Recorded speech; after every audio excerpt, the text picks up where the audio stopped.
Meidän IT-palvelupaketit on melkoinen menestystarina. Käytännössä kaikki meidän asiakkaat haluaa tänä päivänä laitteensa palveluna. Ja meiltähän saa lähes kaiken palveluna. Palvelimet, työasemat, oheislaitteet, tulostusratkaisut, infonäytöt, verkkolaitteet, mitä vaan. Ja meillä parasta tässä palvelumallissa on se, että meillä ei ole lainkaan määräaikaisuutta. Eli laitteet on jatkuvalla sopimuksella ja niissä on 3 kuukauden irtisanomisaika. Tämä palvelumalli palvelee tosi hyvin esimerkiksi kausityöntekijöitä. Saadaan sopivat laitteet vaan tietyksi ajaksi. IT-palvelupaketissa laitteiden lisäksi mukaan paketoidaan myös tukipalvelut ja laitteiden ylläpito.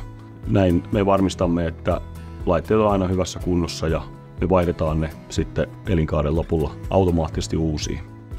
Se, että me ei käytetä kolmansia osapuolia, eli esimerkiksi rahoitusyhtiöitä, lainkaan välissä, niin se tekee tästä toiminnasta tosi joustavaa.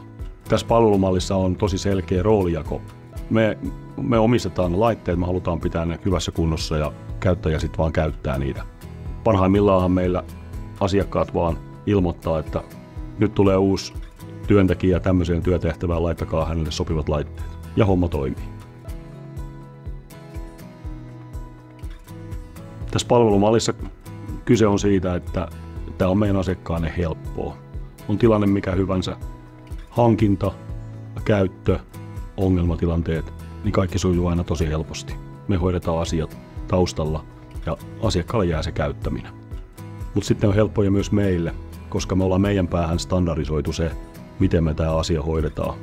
Ja näin me pystytään sitten tosi nopeasti ja helposti reagoimaan näihin mahdollisiin ongelmatilanteisiin. Eli tässä tilanne on se, että tämä on win-win, molemmat voittaa. Tämä on helppoa sekä meille että asiakkaalle. Ja tämän takia suuri osa meidän asiakkaista haluaa tämän palvelumallin ja me halutaan tarjota se asiakkaille.